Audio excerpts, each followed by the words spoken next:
Queridos, sábado que vem será dia 25 de dezembro, não é isso mesmo? 25 de dezembro nós sabemos que é comemorada uma data que o mundo inteiro conhece essa data, o mundo inteiro conhece essa comemoração. Possivelmente o Natal, e é sobre o Natal que eu estou falando, seja uma das datas mais importantes do calendário cristão. Talvez o Natal seja uma das datas mais conhecidas do mundo inteiro. Já pararam para pensar quantas milhares e milhares de pessoas não se dedicam à festividade do Natal? Já pararam para pensar quantas pessoas, milhares e milhares de pessoas, não estão ali correndo e vai e vem e volta e se apruma e se projeta e tem a ceia de Natal para que essa festa seja realizada, para que essa festa seja executada. E poderíamos falar sobre muitas coisas a respeito do Natal. Muitas palavras já foram ministradas a respeito do Natal. Muitos livros já foram escritos a respeito do Natal. E não se preocupe, a minha intenção não é falar sobre os livros de Natal ou fazer uma palestra sobre o Natal. Porque poderíamos falar de questões que até mesmo são polêmicas a respeito do Natal.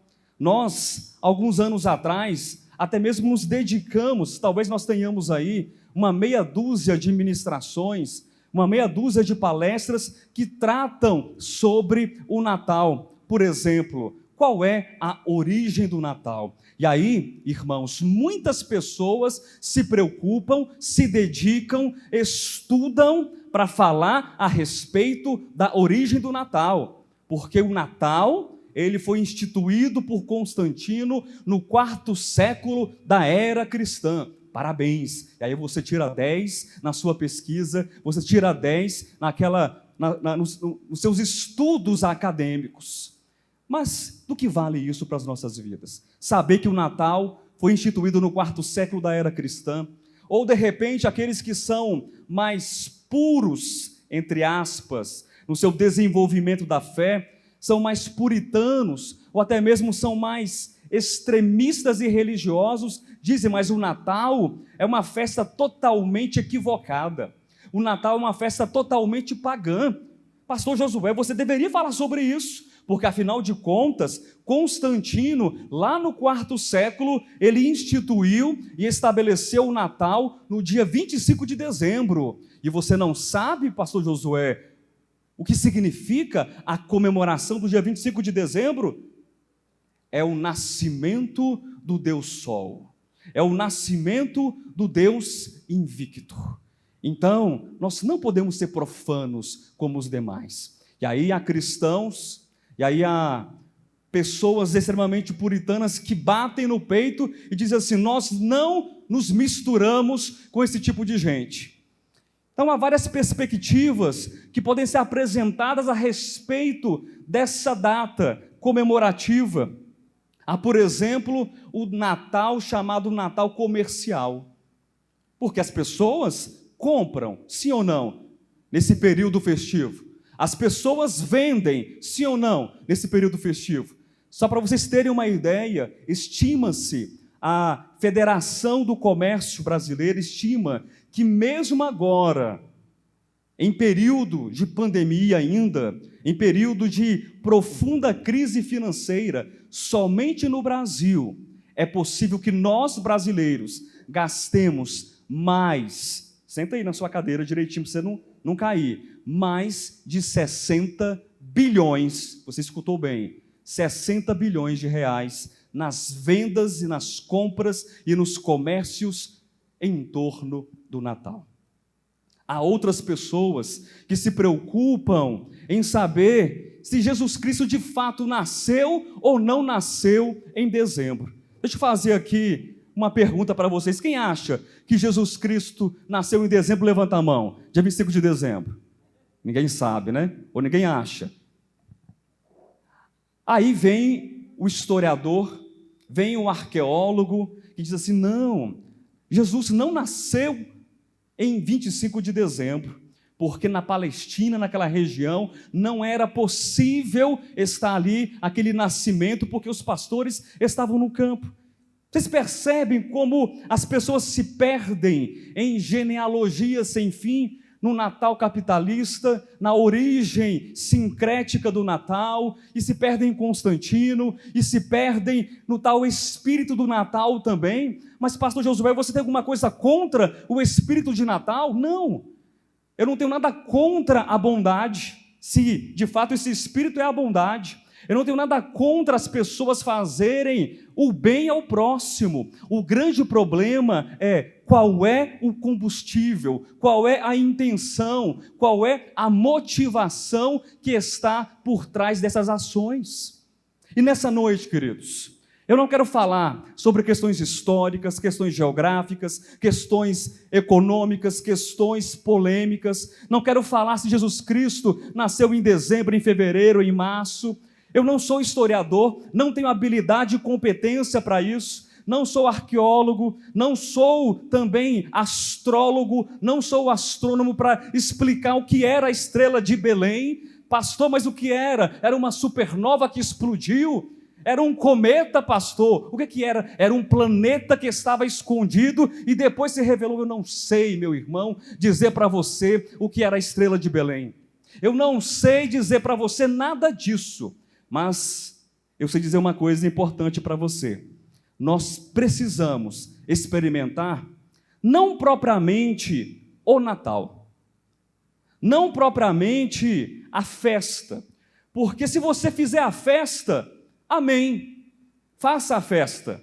Se você não fizer a festa, também amém. Tem algum problema, tem algum pecado em você comer o pernil no dia 25 de dezembro? Não tem. O peru tem, né? Porque o peru ele cisca para trás, aí não pode. Mas o pernil do porco pode. Meu querido, minha querida irmã, tudo que você colocar para dentro não vai fazer efeito nenhum no teu coração. Você não peca se você comer o porco. Você também não peca se você deixar de comer o porco.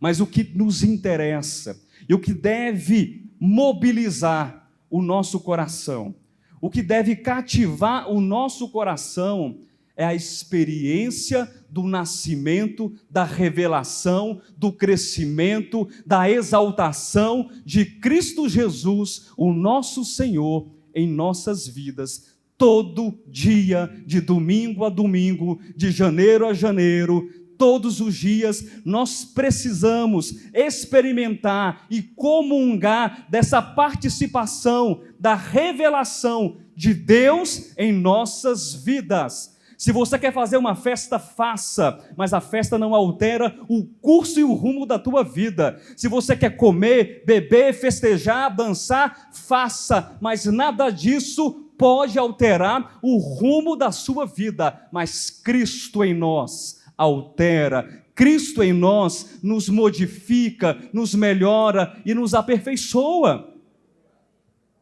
Muito se fala nessa época do espírito natalino. As pessoas, elas até provocam, de repente, os outros, e assim, o que você vai dar para o fulano de presente de Natal? Porque, afinal de contas, nós temos que ser bondosos e generosos. É o espírito de Natal. Mas essa bondade existe de fato no coração? Ou é porque esse ser humano foi movido, entre aspas, pelo espírito de Natal? Tem gente que não acredita em Papai Noel. Alguém acredita aqui? Graças a Deus, não. Mas quantas pessoas, mesmo sem acreditar no Papai Noel, vivem no espírito do bom velhinho? Não deixam a meia vermelha na lareira, porque aqui no Brasil praticamente não existe isso. Não deixa os cookies, aqueles biscoitinhos achocolatados, e o copo de leite, porque não acredita no Papai Noel, mas ele fica ali no coração pensando: será que eu fui um bom menino? Será que eu fui uma boa menina? Porque Papai Noel vai trazer presente somente para quem é bom. Sim ou não? Isso não acontece? Mas isso não deve alterar a nossa vida. Isso não deve nos preocupar.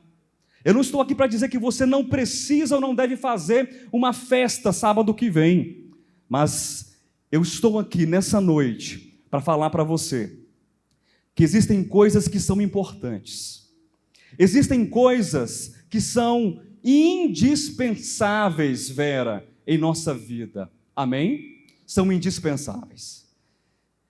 E Deus colocou um sentimento no meu coração, Deus colocou um encargo no meu coração nas últimas semanas para falar, para comunicar a vocês sobre a brilhante estrela da manhã.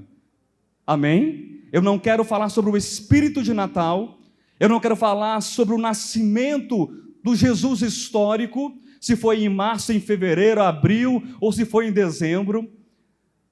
Eu não quero falar sobre a estrela de Belém, mas eu quero falar sobre 3 questões que são indispensáveis para nós.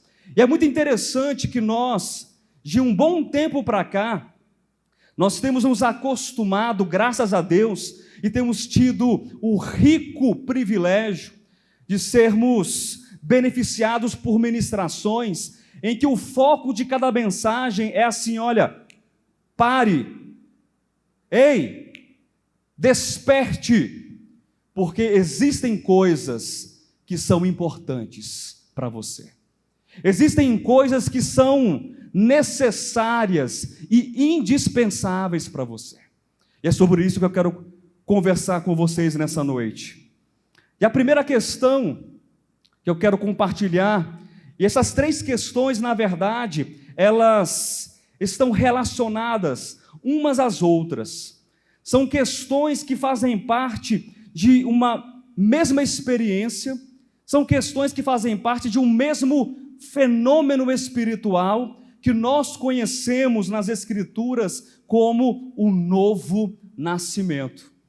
E nós temos sido corrigidos e ensinados nesse ministério que o novo nascimento, ele não ocorreu apenas lá atrás conosco, em um determinado momento ou período da nossa vida. Porque de repente alguém fala assim: pastor, mas eu nasci de novo, eu tive um novo nascimento há 15, há 20, há 30 anos lá atrás, e então já nasci de novo. Ontem nós tivemos batismo lá no nosso dia saudável, não foi uma beleza, não foi lindo o batismo? E eu explicava antes ali para os batizandos, para aquelas jovens, e o jovem depois chegou, eu falava para aquelas pessoas ali: o novo nascimento, ele é contínuo, amém? O novo nascimento é hoje, o novo nascimento é amanhã, e depois de amanhã. O que vocês vão fazer daqui a pouco, daqui a algumas horas, será simplesmente tornar público aquilo que já aconteceu dentro do espírito e do coração de vocês. E essas 3 questões que serão abordadas hoje falam do novo nascimento, e cada uma dessas questões traz uma verdade crucial das Escrituras. Abra sua Bíblia, por favor, na primeira epístola de Pedro, capítulo 1, eu quero ler com você, do versículo 3 até o versículo 12. Bendito o Deus e Pai de nosso Senhor Jesus Cristo, que segundo a sua muita misericórdia nos regenerou para uma viva esperança mediante a ressurreição de Jesus Cristo dentre os mortos, para uma herança incorruptível, sem mácula, imarcessível, reservada nos céus para vós outros, que sois guardados pelo poder de Deus, mediante a fé, para a salvação preparada para revelar-se no último tempo. Nisso exultais, embora no presente, por breve tempo, se necessário, sejais contristados por várias provações, para que, uma vez confirmado o valor da vossa fé, muito mais preciosa do que o ouro perecível, mesmo apurado por fogo, redunde em louvor, glória e honra na revelação de Jesus Cristo, a quem, não havendo visto, amais, no qual, não vendo agora, mas crendo, exultais, com alegria indizível e cheia de glória, obtendo o fim da vossa fé, a salvação da vossa alma. Foi a respeito dessa salvação que os profetas indagaram e inquiriram, os quais profetizaram acerca da graça a vós outros destinada, investigando atentamente qual a ocasião ou quais as circunstâncias oportunas indicadas pelo Espírito de Cristo, que neles estava, ao dar de antemão testemunho sobre os sofrimentos referentes a Cristo e sobre as glórias que o seguiriam. A eles foi revelado que não para si mesmos, mas para vós outros, ministravam as coisas que agora vos foram anunciadas por aqueles que pelo Espírito Santo, enviado do céu, vos pregaram o Evangelho, coisas essas que anjos anelaram perscrutar. O primeiro ponto, a primeira questão que eu quero compartilhar com vocês é o Espírito de Cristo. Diga amém. E esse Espírito de Cristo está intimamente ligado à revelação do próprio Cristo. Perceba que no final dessa leitura, no final dessa porção que foi tirada agora, nós temos o Evangelho. O Evangelho nos alcançou, sim ou não, irmãos? Nós somos fruto, nós somos pessoas alcançadas, produto do Evangelho de Deus, da boa notícia da salvação de Cristo. Mas toda essa revelação do Evangelho, ela é vista a partir aqui do versículo 3, a partir da misericórdia do Senhor, a partir também da regeneração do nosso espírito pelo próprio Deus e por Cristo Jesus, pela ressurreição de Cristo também, que nos foi dada como graça, como riqueza, como uma herança incorruptível, sem mácula, imarcessível, pelo poder de Deus, pela fé, pela própria salvação, para que tudo isso convergisse, para que tudo isso nos levasse à revelação de Cristo. E a revelação, queridos, nos faz pensar que nós temos dentro de nós uma força, que nós temos dentro de nós um poder, que nós temos dentro de nós não um espírito festivo, que nós temos dentro de nós não um espírito natalino, mas que nós temos dentro de nós o Espírito de Cristo Jesus, o nosso Senhor. E nós temos que pensar a partir desse Espírito de Cristo, dessa revelação, que tipo de cristãos nós estamos sendo? Que tipo de cristãos as pessoas estão vendo em nós? Quando olham para nós, quando olham para o nosso rosto, qual é o rosto de que Deus eles veem? Qual é o Deus ou o rosto de que tipo de Deus é revelado no seu rosto? Quando você age por intermédio das suas mãos, quais são as obras que são vistas? Que tipo de Deus é manifesto e ministrado por intermédio das suas mãos, da sua face, do seu coração, da sua vida, da sua expressão? Quando você fala, que tipo de voz é trazida ao mundo? É a voz do cordeiro ou é a voz do dragão? Que tipo de espírito nos embala? Que tipo de espírito nos move? Que tipo de espírito nos envolve? O Evangelho, queridos, ele é poderoso para salvar as nossas vidas. O Evangelho, ele tem o poder de mudar as nossas existências. O Evangelho, ele tem um poder de alterar, de fato, o curso da nossa existência. Ontem eu conversava com alguns irmãos lá no nosso, eu posso dizer que era um retiro, no Dia Saudável.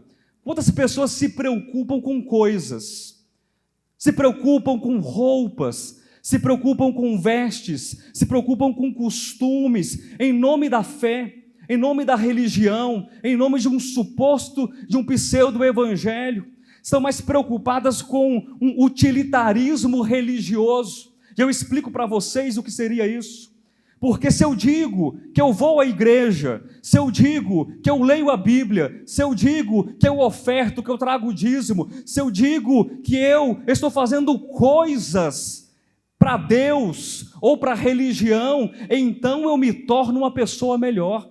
Mas eu quero dizer grandes verdades para vocês nessa noite.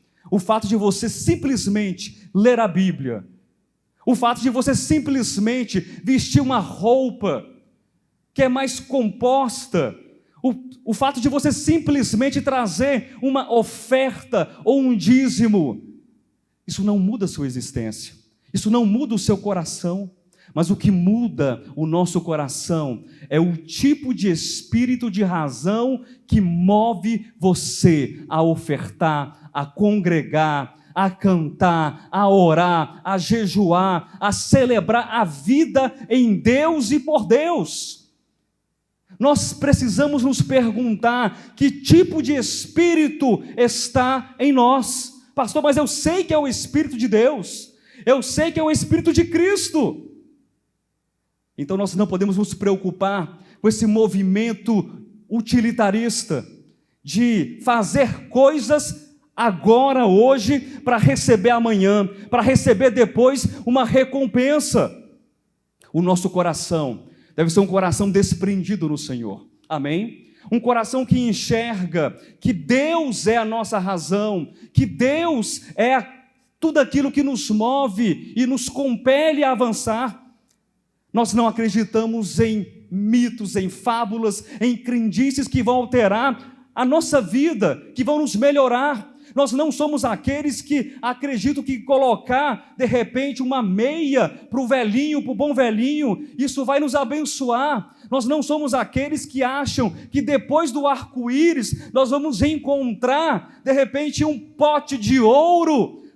Não, mas nós somos aqueles que todos os dias que nós nos levantamos, nós não acreditamos no ouro após o arco-íris, nós não acreditamos na bênção do coelho da Páscoa ou do bom velhinho, mas nós acreditamos, conforme escreveu Pedro, que fomos alcançados pela graça, fomos alcançados pela misericórdia, somos mantidos pelo poder de Deus, somos sustentados pelo poder de Deus, mediante a fé, para uma salvação que vai ser revelada em nós em tempo oportuno. Nós somos movidos por um espírito inabalável, nós somos movidos por um espírito vivo, quente, que fala conosco todos os dias.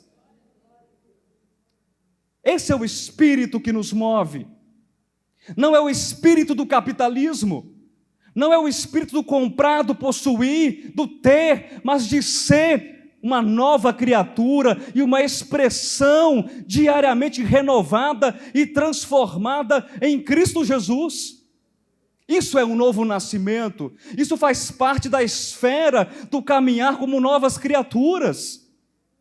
Queridos, nós precisamos nesse mundo, de fato, nos despertarmos e despertarmos outras pessoas para entenderem que o que interessa de fato e de verdade não são as coisas que estão do lado de fora, mas é tudo aquilo que está dentro de nós e unido ao Espírito de Cristo.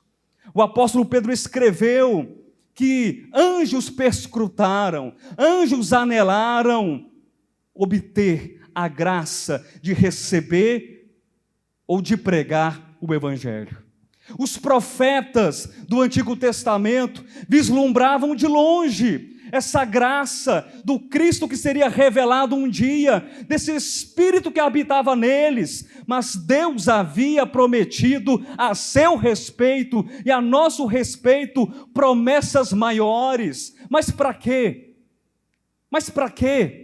Para gastarmos o nosso tempo com usos e costumes, para gastarmos o nosso tempo com um tipo de consumismo da fé, Porque eu faço, eu apareço, eu prego, eu canto, eu me visto assim, e então eu sou alguém adequado e apropriado, e posso exigir de Deus a bênção de Deus, porque eu dou o dízimo, eu dou a oferta, porque eu faço isso, aquilo, outro. Então Deus, Ele tem a obrigação de me servir, de me abençoar, porque eu sou fiel, eu sou justo, eu sou correto. Não, mas porque eu vejo e olho para mim, e mesmo encontrando as minhas debilidades, mesmo encontrando as minhas fragilidades, mesmo me deparando com inúmeros pecados que existem em mim, eu sei que existe em mim uma chama, eu sei que existe em mim um espírito que não é o espírito do mundo, que não é o espírito desta terra, mas é o espírito revelado de Deus. E esse espírito altera a nossa vida. E esse espírito nos faz olhar para os outros, como se nós estivéssemos enxergando no outro o próprio Senhor e o próprio Cristo. E o nosso falar é o falar de Cristo. A nossa face, e não importa a face que você tenha, de repente você não tem a face tão bonita, humanamente falando, mas é a face da glória e da expressão de Cristo. Não importa a aparência do corpo, mas importa a posição do coração e a posição do espírito humano, que reconhece a Deus, que se dobra diante de Deus e diz assim: Senhor, eu quero ser um canal para a tua manifestação, eu quero ser um canal para a tua obra, porque está escrito que tu és o Senhor da igreja, está escrito que tu és o cabeça da igreja, e eu, Senhor, ainda que seja parte do dedo mínimo, eu quero ser expressão do cabeça da igreja, e eu serei essa expressão, não imbuído, não movido pelo espírito deste mundo, mas pelo Espírito de Cristo revelado em mim, em nós e na tua igreja. Nós precisamos ser despertados para um tipo de evangelho que cause motivação nas pessoas, mas não é a motivação coach, não é a motivação comportamental, e dessa área eu entendo muito bem, mas é uma motivação que nos faz olhar e falar assim: o mundo precisa de luz, o mundo precisa de graça, o mundo precisa de sal, de tempero, de cura, o mundo não precisa de cartinhas para Papai Noel. O mundo precisa do evangelho anunciado nos olhos, nas faces e nas mãos do corpo de Cristo. Novo nascimento diz respeito a uma experiência de olhar para nós como alguém que tem o Espírito de Cristo. Essa é a primeira questão que eu trouxe para compartilhar com vocês nessa noite. A segunda questão, ainda nas cartas de Pedro, só que na segunda epístola, passe as páginas um pouco para frente, nós iremos ler segunda epístola de Pedro, capítulo 1, do versículo 16 até o versículo 20. Qual foi a primeira questão apresentada dentro desse tema, a brilhante estrela da manhã? O Espírito de Cristo. O tema da mensagem, queridos, hoje vai ser diferente. Só no final vocês saberão por que é a brilhante estrela da manhã. A cereja do bolo vai ficar para o final, não para o começo mais. 2 de Pedro, capítulo 1, versículo 16. Nós adentraremos agora para a segunda questão que está relacionada ao fenômeno, à experiência do nascer de novo, a experiência do novo nascimento. Quem achou, diga graças a Deus. Porque não vos demos a conhecer o poder e a vinda de nosso Senhor Jesus Cristo, seguindo fábulas. Hoje não está projetando aqui. Nós não demos a conhecer o quê? O poder e a vinda de nosso Senhor Jesus Cristo, seguindo fábulas. Nós seguimos fábulas? Nós somos aqueles que ficam sorridentes e iludidos com os 3 porquinhos? Não. Nós somos aqueles que entenderam no primeiro plano, no primeiro momento, que existe em nós o quê? Um espírito. Além do espírito humano, além do seu espírito, existe o Espírito de Cristo. Repetindo, não se canse, porque não vos demos a conhecer o poder e a vinda de nosso Senhor Jesus Cristo, seguindo fábulas engenhosamente inventadas, mas nós mesmos fomos testemunhas oculares da sua majestade, pois ele recebeu da parte de Deus Pai honra e glória, quando pela glória excelsa lhe foi enviada a seguinte voz. Pedro conta o episódio do Monte Tabor, do Monte da Transfiguração. 2 pontos. Este é o meu Filho amado, em quem me comprazo. Ora, esta voz, vinda do céu, nós a ouvimos quando estávamos com ele no Monte Santo. Temos assim, tanto mais confirmada a palavra profética, e fazeis bem em atendê-la, como uma candeia que brilha em lugar tenebroso, até que o dia clareie e a estrela da alva nasça em vosso coração. A segunda questão que eu preciso compartilhar com você nessa noite, que está ligada ao fenômeno do novo nascimento. Não perca essa linha de raciocínio, não perca essa linha expositiva. A mensagem de hoje fala sobre questões que estão ligadas ao novo nascimento. Não existe experiência do novo nascimento sem o Espírito de Cristo. Quem entendeu, diga amém. Agora, a segunda questão trata sobre o nascimento de Cristo em nós. Esse Espírito, ele está em nós. Todo homem recebeu o Espírito de Cristo. Pastor, mas eu não sabia disso. Todo homem, sim, mas nem todos percebem esse Espírito. Nem todos permitem esse nascimento. E é interessante, queridos, que o apóstolo Pedro, aqui na sua segunda epístola, fala que esse nascimento é semelhante a um despertar, ao brilhar de uma candeia, ao brilhar de uma estrela, até que as trevas desapareçam e se torne, ou haja, ou apareça o dia perfeito.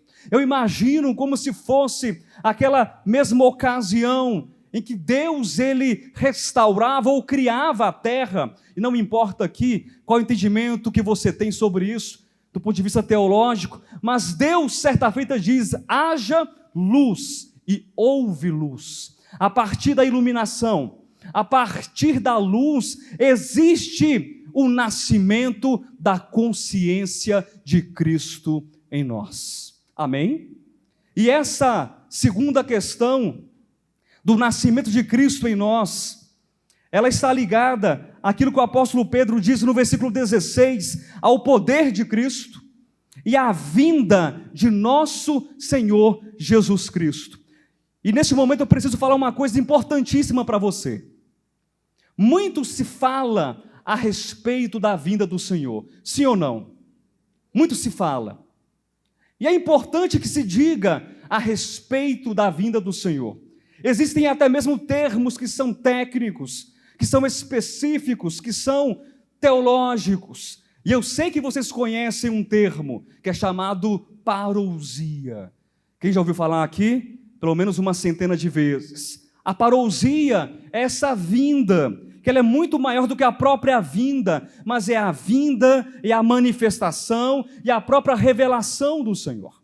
Mas eu não quero falar propriamente dos fins ou dos meios ou das características escatológicas e proféticas da parousia do Senhor. O que é importante e indispensável para você é que todos nós precisamos, antes de ter a experiência da vinda no futuro, preste atenção, ter a experiência da vinda hoje, no presente, dia após dia. Eu me lembro que, há algumas décadas atrás, quando eu ministrava sobre a parousia do Senhor, sobre a vinda, eu sempre utilizava uma expressão, sempre utilizava uma frase, talvez os irmãos que são mais antigos no ministério vão lembrar. Eu dizia assim: não queira tão somente ser arrebatado naquele dia pelo Senhor, queira hoje, desde já, ter o seu coração arrebatado pelo Senhor. Há uma diferença. Existem pessoas que estão preocupadas com as minúcias escatológicas.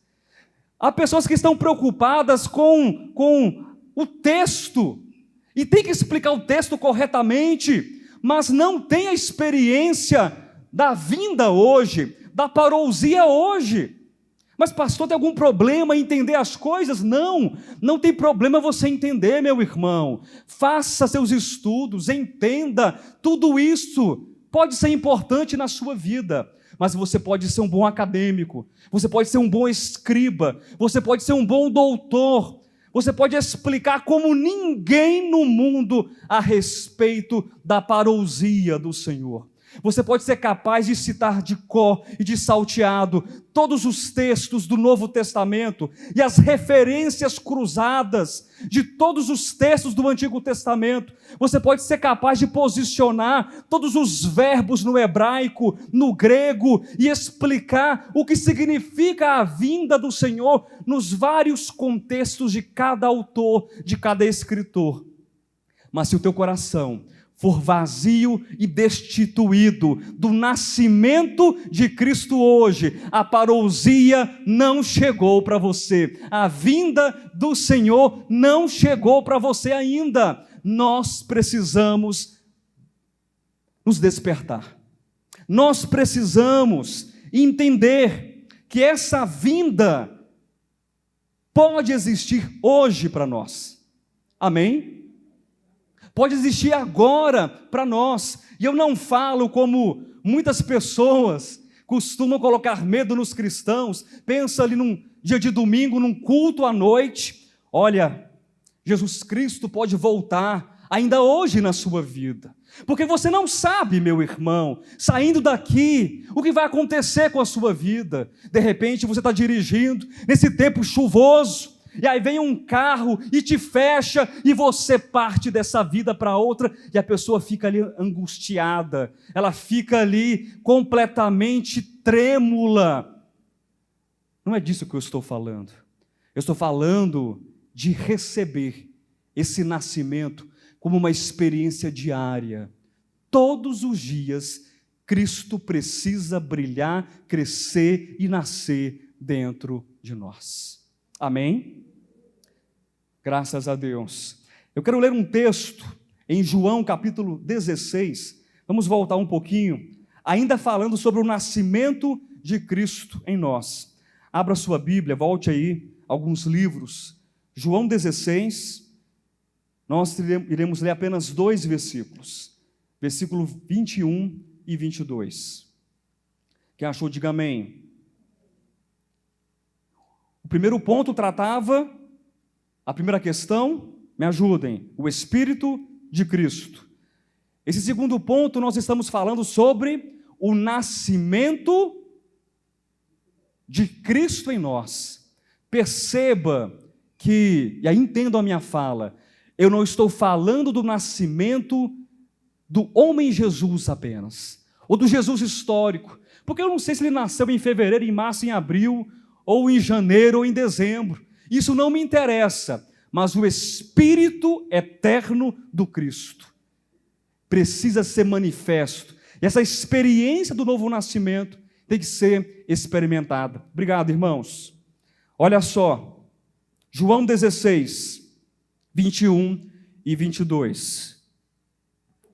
Nascimento. Quem sentiu aqui as chamadas dores do crescimento? Alguém sentiu? Sabe do que eu estou falando? O processo de crescimento, para uma boa parte das pessoas, ocorre com as chamadas dores do crescimento. Por que isso acontece? Conforme a musculatura vai se desenvolvendo, e até mesmo o nosso sistema ósseo, ali, as cartilagens, tudo vai ampliando.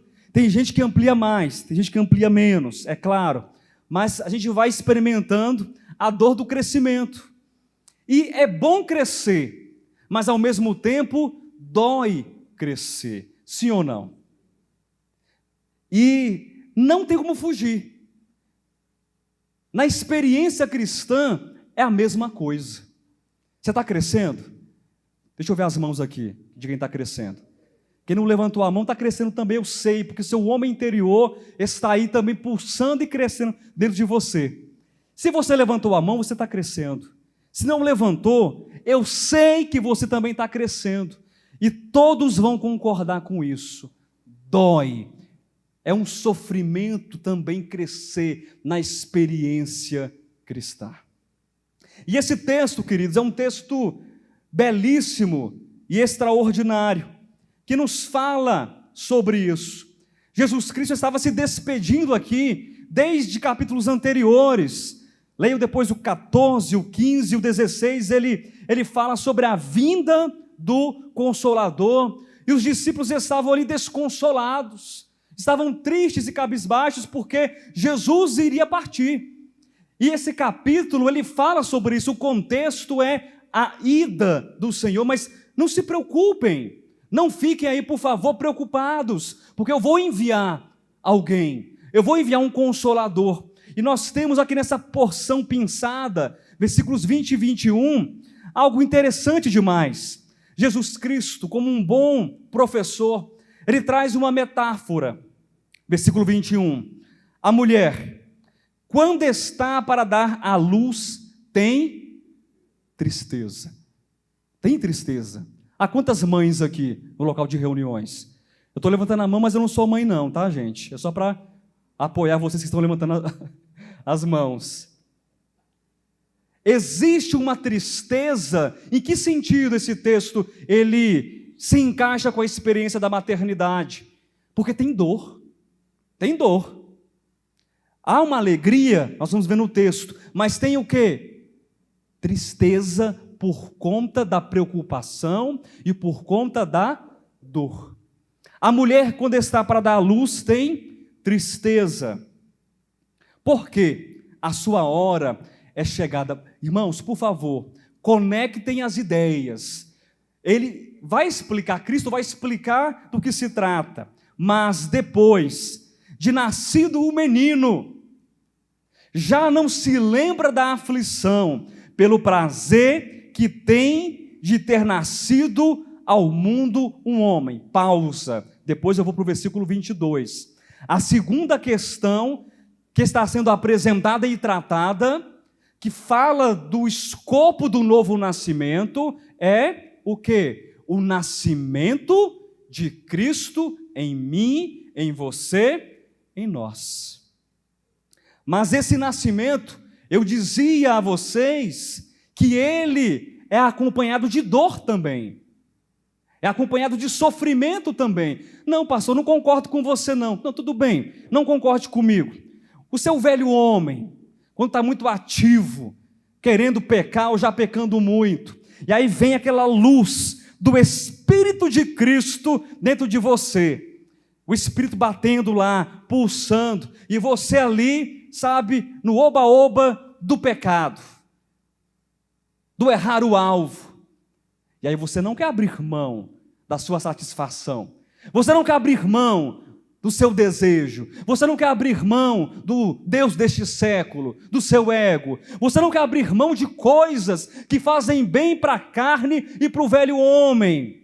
E quando você é iluminado pelo Espírito de Cristo e começa a decidir, então, pela experiência do novo nascimento, ou do nascimento contínuo, isso dói ou não dói? Se não dói em você, meu irmão, eu não sei, mas em mim quebra os meus ossos, amassa minha coluna e espreme os meus pulmões. Eu chego a perder o fôlego e o ar, porque o velho homem, ele está muito bem ambientado no pecado. Mas quando vem a luz, vai espremendo, mas depois cresce, espreme e depois cresce. Mas Jesus Cristo continua. Ele fala que essa dor, ela passa, essa tristeza, ela passa, porque depois de nascido um menino, já não se lembra da aflição pelo prazer que tem de ter nascido ao mundo um homem.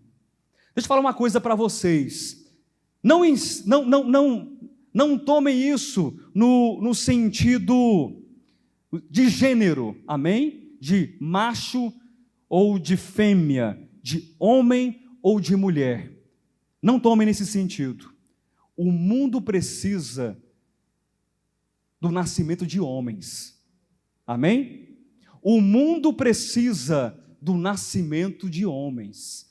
Pastor, e que homens são esses? Ou, melhor, o mundo precisa do nascimento. Deixa eu corrigir a minha fala que fica melhor. Do homem. Do homem Jesus Cristo, o novo homem, sendo revelado em cada um desses seus pequenos irmãos. Versículo 22. Assim também agora vós tende tristeza. Percebe que Cristo faz da sua metáfora aqui uma ponte? Ele diz o quê? A mulher tem tristeza, sim ou não? Por que ela tem tristeza, pessoal? Por quê? Aqui da minha esquerda. Porque sente dor, ela está aflita, porque é difícil o parto. Mas, o que vai acontecer depois? Vem um menino, é introduzido o que no mundo? Um homem é introduzido no mundo. Vocês também agora estão tristes. Por quê? Porque fisicamente, ou aos seus olhos, eu estou partindo. Mas o texto prossegue. Mas outra vez vos verei. O vosso coração se alegrará, e a vossa alegria ninguém poderá tirar. Amém? Ninguém poderá tirar. Essa é a experiência do novo nascimento. Tem gente que não sabe explicar como é que é a mente do cristão, como é que é a mente daquele que nasceu de Deus, daquele que nasceu de novo, porque está tudo dando errado ao redor dele, mas ele tem alegria no seu coração. Nós não estamos bem porque o mundo nos aplaude, nós não estamos bem porque nós temos coisas, nós estamos bem porque o Senhor está em nós. Esse novo homem, esse Espírito de Cristo em nós. Vamos abrir em outro texto, que ainda fala a respeito desse novo nascimento. Mais para frente um pouquinho, Romanos capítulo 6, versículo 4. Lembre que o nascimento pressupõe ou acompanha o quê? Em parte, dor, em parte, sofrimento. Mas o novo nascimento, ele também acompanha o quê? Alegria, prazer, gozo. Nós temos que lidar então com dois aspectos da experiência cristã: o mortificar, ou a morte, o sepultar, e o gerar, o crescer e a ressurreição. E esse texto belíssimo do apóstolo Paulo trata especificamente sobre isso. Fomos, pois, sepultados com ele, vocês sabem que é Cristo, na morte pelo batismo, para que, como Cristo foi ressuscitado dentre os mortos pela glória do Pai, assim também andemos nós em novidade de vida. Eu sei que há muitas coisas que poderiam ser ditas nesse texto, mas nós podemos separar, grosso modo, esse texto em três partes muito simples. Nós temos aqui o sepultamento, você consegue ver na sua Bíblia? Fomos sepultados com Ele na morte pelo batismo. Morte traz a ideia, morte traz o sentimento ou a experiência de quê, queridos? De dor, de sofrimento. Porque eu repito, aquilo que eu falei agora há pouco, o velho homem, ele não quer padecer. O velho homem não quer ser aniquilado. Nós temos a morte, nós temos o sepultamento, mas nós temos do outro lado, que nós fomos unidos não apenas à morte, mas fomos também unidos à ressurreição, diz o texto. Porque, como Cristo foi ressuscitado dentre os mortos pela glória do Pai. Você percebe isso? Você percebe essa grandeza, algo extraordinário em nossas vidas? Assim como Ele, como Cristo foi ressuscitado, nós também fomos unidos à ressurreição do Senhor. Eu me lembro agora de algo que eu compartilhei ontem para os batizandos, que no momento em que Cristo estava no Monte da Transfiguração, no Monte Tabor, os céus se abriram. Lembram desse episódio? Lembram desse texto? Porque Pedro, muito afoito, ele queria construir 3 barracas, 3 tendas, uma para a lei, outra para os profetas e outra para Cristo. Então os céus se abrem e Deus, o Pai, ele fala, este aqui, quem? Moisés, não é isso? Moisés é o meu filho amado e nele eu me comprazo. É o que diz o texto. Não, tá bom, eu errei. Ok, deixa eu corrigir. Deus, ele fala assim para Elias, este aqui é o meu filho amado, nele eu tenho o meu prazer. Não, é o Cristo. Este é o Filho em quem eu tenho o meu prazer. Aí eu falei uma coisa, que eu não sei se quem ouviu ontem entendeu plenamente, ou se entendeu, se escandalizou, e aí se escandalizou, eu vou passar para vocês, para de repente vocês também se escandalizarem nessa noite. E aí fica todo mundo escandalizado, de uma vez só. Eu falei para aquelas pessoas que estavam ali no batismo, essa voz que rasgou o céu, que interrompeu o velho homem, o Pedrão, não esse Pedrão aqui, mas o Pedrão lá, dizendo, este é o meu filho amado, e nele eu tenho o meu prazer. Essa mesma voz, ela olha para você, ela enxerga em você esse Cristo ressurreto, dizendo, este também é o meu filho, e nele eu tenho o meu prazer. Escandalizados? Não, né? Graças a Deus, nós estamos crescendo.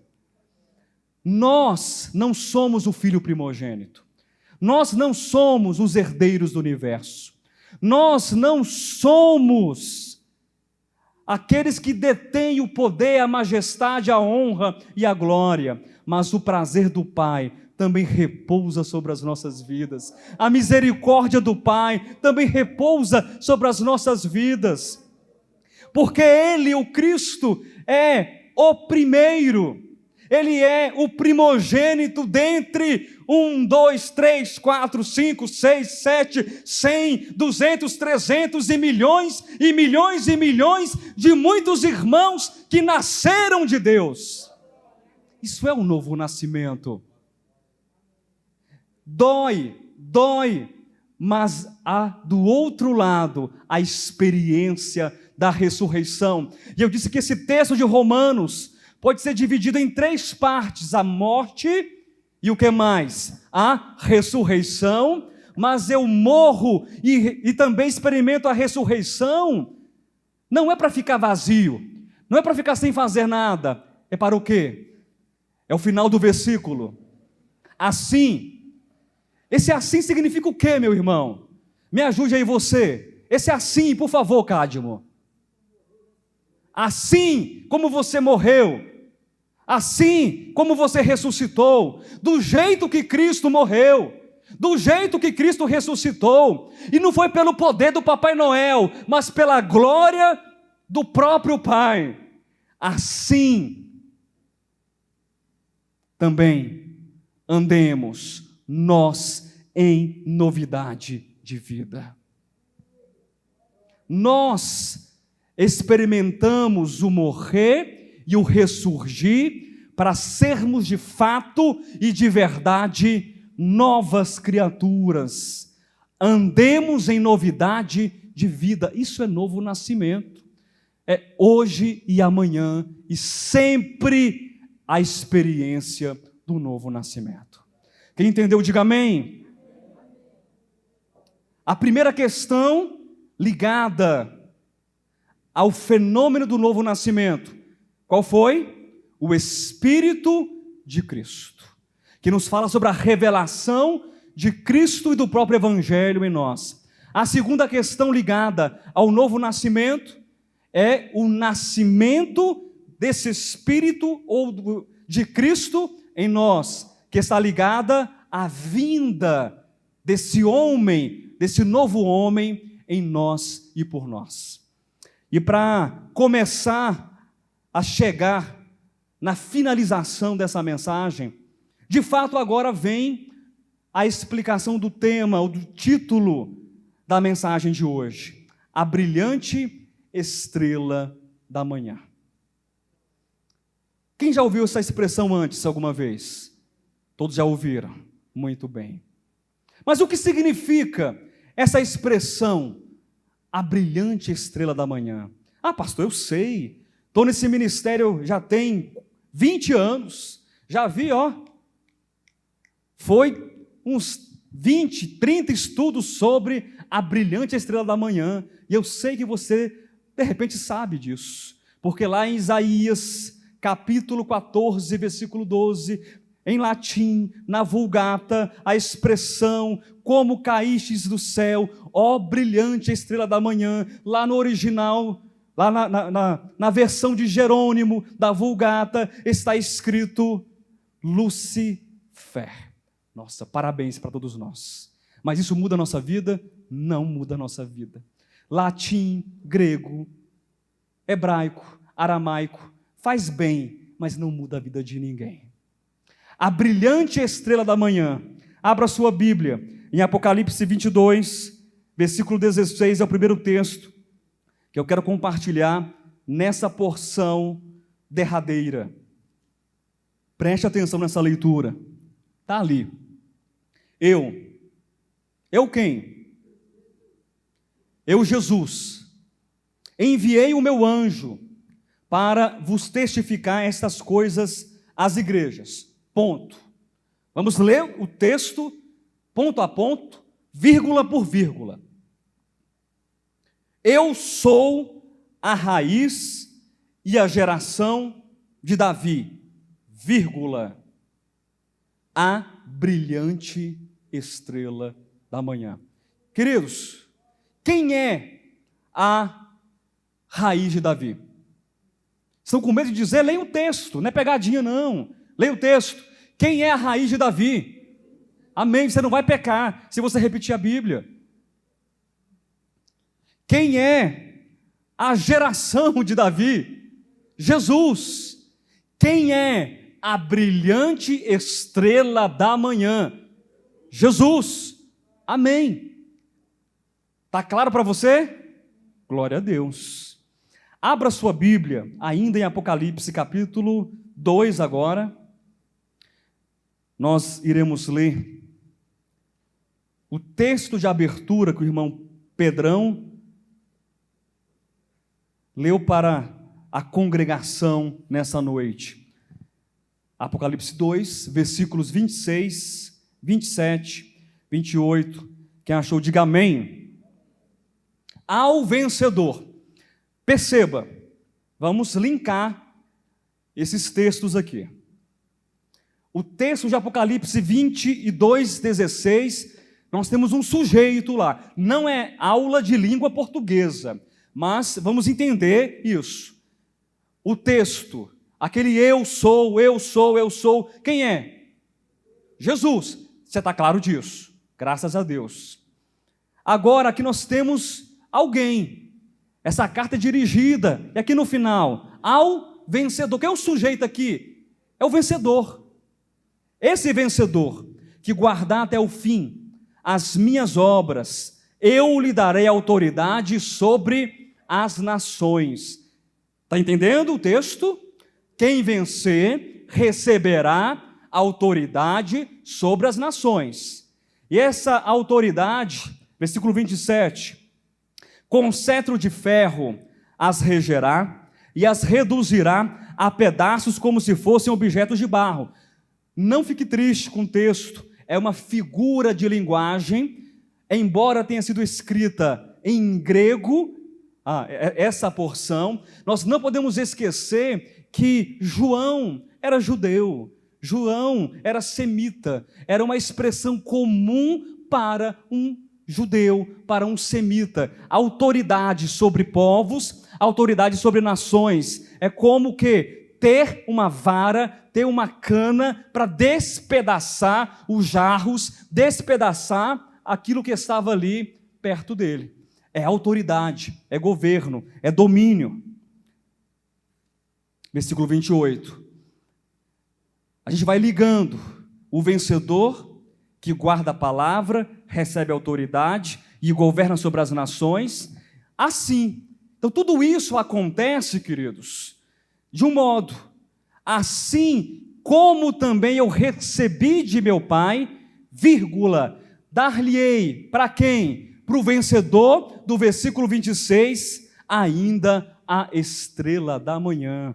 Esse texto nos abre uma visão gigantesca, dizendo assim, que nós, vencedores, receberemos a autoridade, o domínio, o governo, como Cristo também recebeu do Pai a autoridade, o domínio e o governo, porque Cristo recebeu do Pai a estrela da manhã, e ele mesmo é mencionado no último capítulo de Apocalipse, dizendo que além de ser a raiz e a geração de Davi, ele é a brilhante estrela da manhã.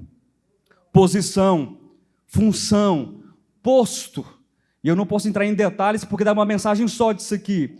Outrora, que eram assumidos pelo Lúcifer, a brilhante estrela da manhã, um anjo da guarda, um querubim ungido, um ser celestial, o mais belo dos belos, uma potestade, um dos primeiros, ou quem sabe, muito possivelmente o primeiro de todos os príncipes angelicais e celestiais de Deus, que recebeu esse título, essa designação de ser chamado Lúcifer, ou portador da luz, Lux Ferrei, a estrela da manhã, pois fazia a ponte entre a divindade e a criação.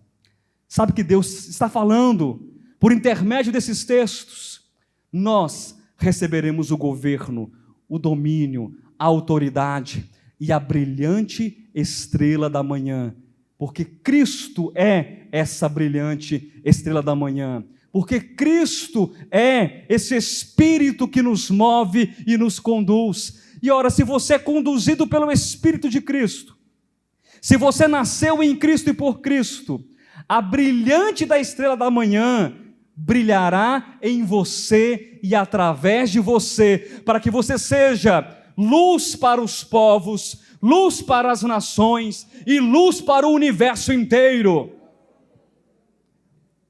O papel da igreja do corpo de Cristo. Graças a Deus. Eu quero ler um texto para finalizar. Vocês permitem que eu leia mais um texto? Terão paciência comigo de mais um texto que se encontra em Lucas, capítulo 22. nós iremos ler do versículo 24 até o versículo 30. E eu, enquanto fazia essa mensagem, fazia esse esboço, eu procurava um texto nos meus arquivos mnemônicos, nas minhas memórias, para explicar melhor. Pode rir, não tem problema não. Nos meus arquivos mnemônicos da memória, viu, irmã Andréia? Procurava um texto para explicar melhor essa questão do governo e da autoridade. Na prática, como é que se dá isso? Como é que se desenvolve a autoridade? Será que quem tem autoridade é aquele que tem mais poder? É aquele que fala mais grosso? É aquele que tem mais dinheiro? Segundo a visão de Cristo? Não, no mundo é. No mundo é. Quem tem mais poder no mundo? Quem é? O homem mais importante dessa terra? Quem tem dinheiro? Quem pode matar? Quem pode aprisionar? Quem pode comprar? Quem pode vender? Quem pode destruir uma empresa em um dia só e erguer outra?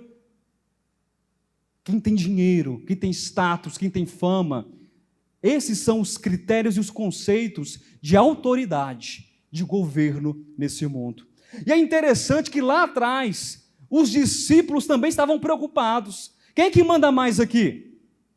Porque eu sei, Senhor, que o Senhor manda a chuva de tudo, mas quem vai ser depois o maior também? Será quem é que vai ser? Havia esse germe no coração deles. E há também em muitos momentos no nosso coração. Versículo 24, quem achou? Suscitaram também entre si uma discussão sobre qual deles parecia ser o maior. Mas Jesus lhes disse: os reis dos povos dominam sobre eles, e os que exercem autoridade são chamados benfeitores. Vocês percebem o texto? Quem é o benfeitor? É quem exerce autoridade, quem tem domínio, quem pode mais. Versículo 26, mas vós não sois assim. Diga, nós não somos assim. Repita, nós não somos assim. Pelo contrário, o maior entre vós seja como o menor, e aquele que dirige seja como o que serve. Pois qual é maior? Quem está à mesa ou quem serve? Quem é? Na sua opinião humana, quem é maior? Pode falar. Quem está à mesa, na cabeceira. Na cabeceira. Quem ganha o quê? A coxa maior. Sabe aquela coxa do peru, que tem ali 30 centímetros de comprimento? É ele que recebe no Natal, na cabeceira ali, a maior coxa, a maior porção de farofa, sim ou não? E o manjar, e o pudim, o primeiro pedaço é dele também, porque se não for dele, dá divórcio. Escuta aí, viu, esposa? Pois qual é maior? Quem está à mesa ou quem serve? Porventura, não é quem está à mesa? Pois no meio de vós, eu sou como quem serve. Irmãos, quem é que está falando isso aqui, irmãos?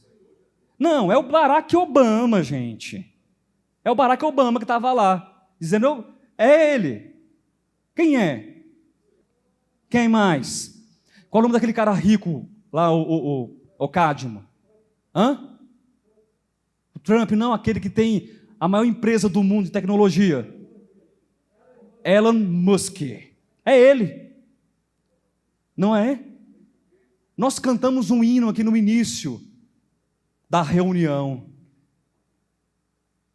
Deus não se explica, Deus não se mede, Deus é insondável, Deus é infinito, Deus é inalcançável. Ninguém explica Deus, o teólogo não explica Deus, o cientista não explica Deus, o pastor, o papa não explica Deus, o Babalorixá não explica Deus, o Allan Kardec não explica Deus, ninguém explica Deus, e esse Deus estava servindo o homem.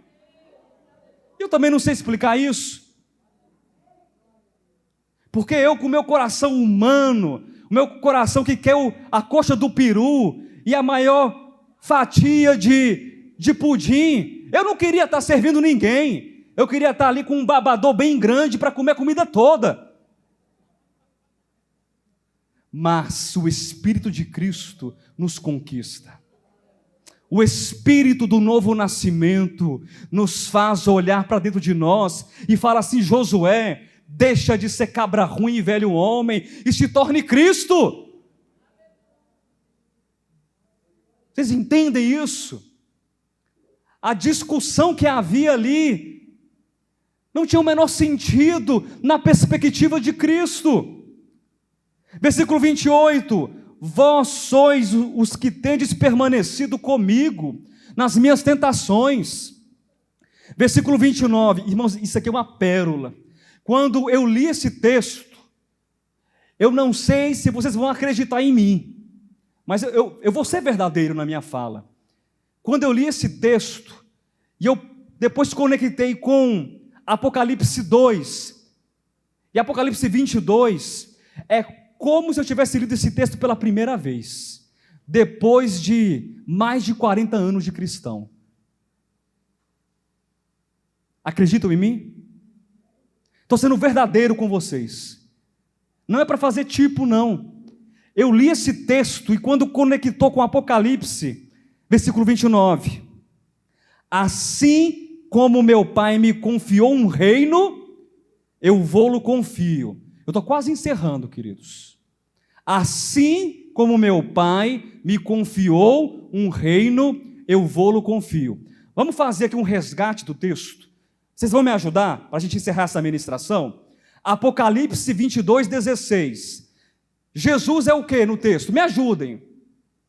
Lá no texto, eu sou o que?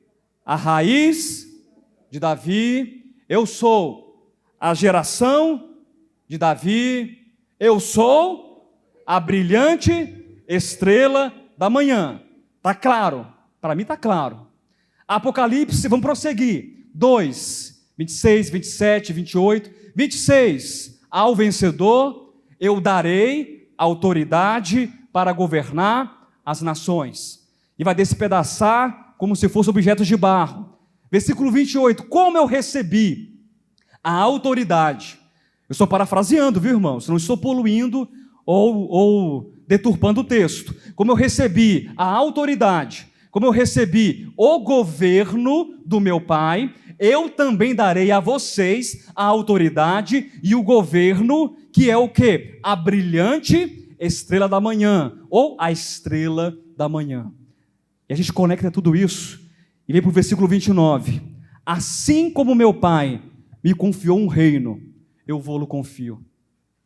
A base da autoridade, a base da autoridade exercida no reino, não é a arrogância, não é o orgulho, não é quem pode mais, quem grita mais, quem tem mais. A base da autoridade é o amor. É o amor. Ninguém vai reinar se não passar pelo exercício e pela escola do amor. Não é possível. Não é possível. E para encerrar, queridos, ontem eu compartilhava com alguns irmãos, depois do batismo, a respeito do reino, da autoridade, do governo, e a gente conversava ali, uma conversa muito gostosa e de fato que fazia jus ao dia, um dia saudável. E eu compartilhei uma frase, duas frases na verdade, que eu quero compartilhar com vocês nessa noite, para encerrar essa ministração, que tem a ver com a autoridade, amém? Que tem a ver com o governo. Eu escrevi para não correr o risco de esquecer. Devemos estar vazios das expectativas humanas. Posso repetir?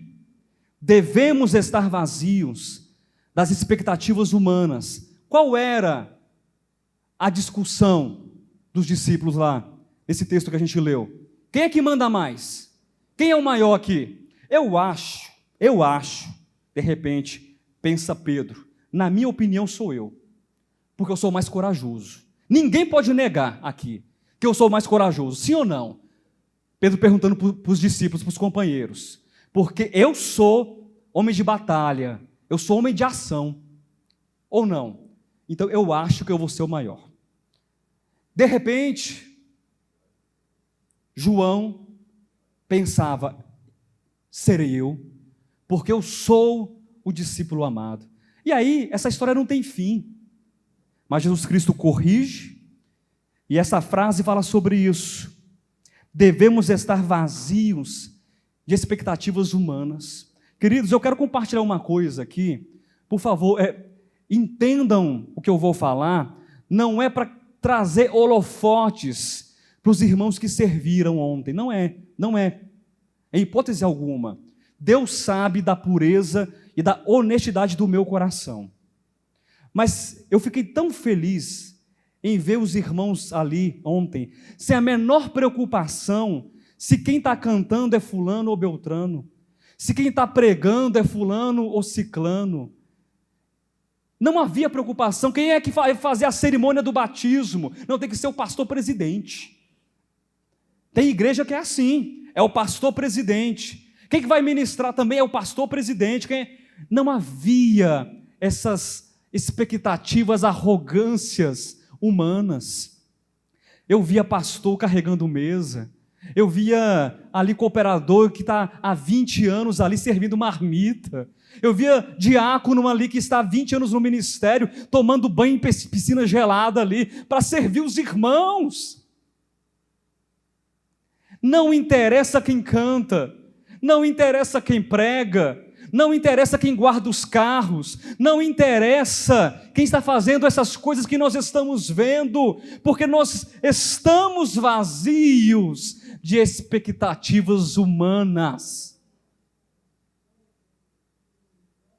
Segunda frase, mas devemos, se devemos estar vazios de expectativas humanas, preste atenção, devemos estar cheios do servir em amor.